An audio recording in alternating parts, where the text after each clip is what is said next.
En este video les hablaré sobre la nueva hegemonía mundial y sus focos de resistencia.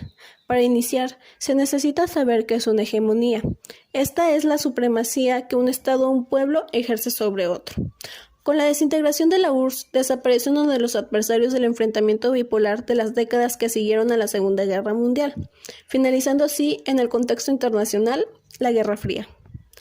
Esta, además de ser una rivalidad entre grandes potencias, era un enfrentamiento entre ideologías, donde se podía suponer que, al terminar esta, también terminarían los conflictos y tensiones bélicas. Etapa de reacomodo y reorganización de las relaciones internacionales, modificándose el esquema de dominación vigente y la redistribución de los mercados y zonas de influencia.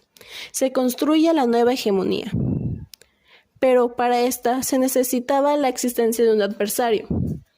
El ataque a las Torres Gemelas de la ciudad de Nueva York el 11 de septiembre de 2001 les proporcionó el enemigo ideal, el terrorismo, porque los límites de este concepto son difusos y es intangible.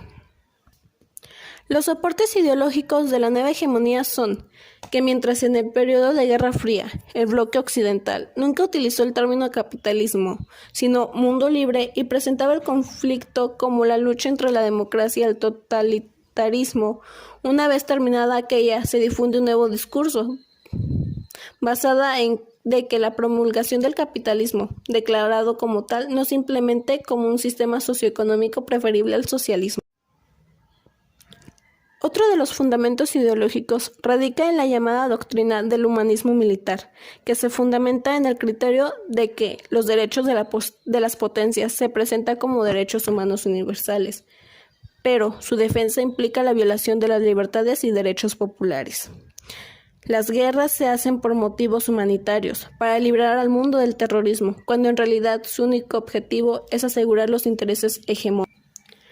La doctrina de las guerras preventivas fue proclamada ante el Congreso norteamericano por Bush hijo el 20 de septiembre de 2001 y, justo al año siguiente, la expuso en la Asamblea General de las Naciones Unidas, adicionando un nuevo concepto a las relaciones internacionales y, con el gobierno imperial, se atribuye el derecho de definir quién es terrorista, quién lo protege, además del derecho de actuar en su contra.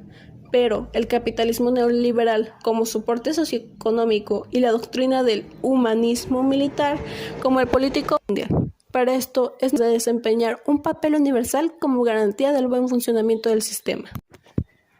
En el contexto internacional se va dibujando como potencia hegemónica a los Estados Unidos y si bien su supremacía militar no se cuestiona, es inevitable reflexionar sobre el hecho de que a pesar de invadir con una eficiencia y una precisión impecable Afganistán y Irak, aún no han podido establecer su democracia y tienen a estos países sumidos en el caos social.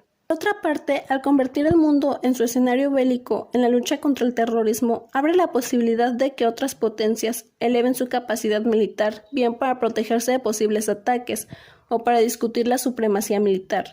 Un ejemplo, en la OTAN, el bloque Berlín-París-Londres, después de la guerra de Kosovo y el Golfo Pérsico en 1991, decidieron hacer su propio sistema de satélites militares globales, para así no depender del que poseen los Estados Unidos. Son los medios de difusión masiva, los grandes monopolios de la información quienes tienen la misión de lograr en los dominados la aceptación de la nueva hegemonía mundial norteamericana, para lo cual transmite la imagen del neoimperialismo como un régimen político de alto valor modernizante y civilizatorio, mientras que presentan a las verdaderas víctimas como los enemigos que ponen en peligro la civilización. Un mundo como el nuestro, donde Estados Unidos, además de su hegemonía militar, ejerce la hegemonía en el campo cultural e ideológico al contar con el poder de la información y la tecnología, pues se domina mucho mejor si el dominado no tiene conciencia de ello.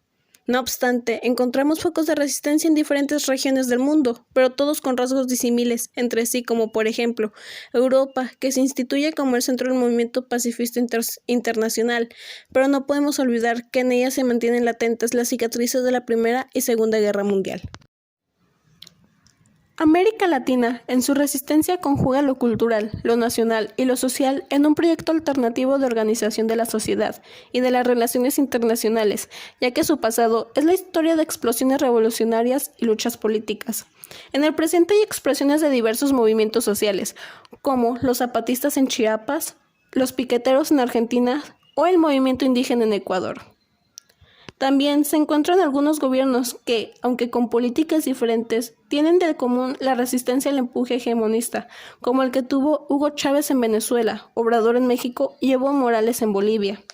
No obstante, ser intentos válidos de resistencia al dirigir sus fuerzas a enfrentar la agenda económica de las potencias hegemónicas no es suficiente, pues soslayan los aspectos políticos e ideológicos que significaría enfrentar al neoimperialismo en todas sus manifestaciones.